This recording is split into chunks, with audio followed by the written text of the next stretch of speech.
नमस्कार दोस्तों। आज हम लोग मोबाइल में लगने वाले थर्मिस्टर के बारे में समझने का प्रयास करेंगे।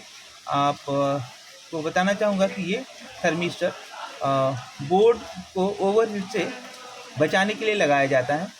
जो 4G PA के पास और CPU eMMC के पास लगा हुआ रहता है। ये एक्चुअली CPU जो है वो बहुत ज़्यादा ही हीट होता है, तो ये हीट एक्सेस ना हो जाए इसके लिए यहाँ पे थर्मिस्टर लगाया गया है। दोस्तों मैं आपको बताना चाहूँगा कि यहाँ पे ये जो थर्मिस्टर लगा हुआ है 100 किलो ओम्स का, जो CPU और eMMC के पास में है।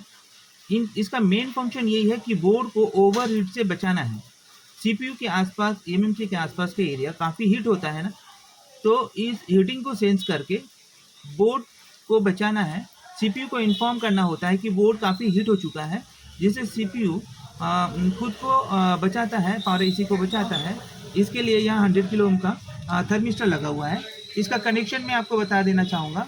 इसका कनेक्शन है होता है कि पावर IC से वोल्टेज आता है जो 390 किलो ओम्स के रजिस्टर में इन करेगा, और उसके बाद ये दूसरा एक उसी में सीरीज में एक और तभी जाके एक थर्मिस्टर लगेगा जो 100 किलो ओम्स का होता है और जो डायरेक्टली ग्राउंड से कनेक्टेड होता है। इनके बीच में से एक कनेक्शन निकाल के CPU को जाता है ऑक्स इन 1 NTC। ये जब भी CPU से कनेक्ट होगा और बोर्ड मान लीजिए यदि हीट हो रहा है तो यहाँ से वोल्टेज आएगा। ये वोल्टेज यहाँ से इन किया, पावर IC से वोल्टेज आया और उसके बाद ये थर्मिस्टर में इन करेगा। थर्मिस्टर फंक्शन कैसे करता है? तो थर्मिस्टर फंक्शन इस तरह करेगा कि बोर्ड यदि मान लीजिए लगातार हीट होते जा रहा है तो थर्मिस्टर में वो हीट होगा।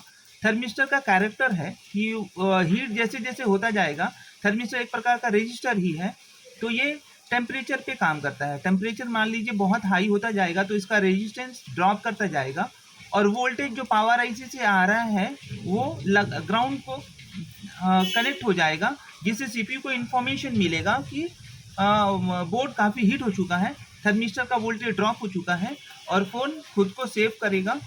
CPU को इन्फॉर्मेशन मिलने के बाद CPU रीस्टार्ट जैसा प्रॉब्लम क्रिएट कर देगा, जिससे कि बाकी कंपोनेंट बच जाए। और इस तरह से ये हमारा पूरा सर्किट फंक्शन करता है। इस तरह से थर्मिस्टर फंक्शन करता है। ये PA के पास लगा हुआ थर्मिस्टर बोर्ड को हीटिंग से बचा रहे हैं और eMMC CPU के पास लगा हुआ थर्मिस्टर भी ये बचा रहा है बोर्ड को ओवरहीट से। तो जब भी फ़ोन रीस्टार्ट करे तो समझ जाइए कि थर्मिस्टर का प्रॉब्लम हो सकता है। तो आप इस थर्मिस्टर को सेम वैल्यू का थर्मिस्टर 100 किलो ओम्स का थर्मिस्टर से ही आपको रिप्लेस करना पड़ेगा, दूसरा सोल्यूशन नहीं है।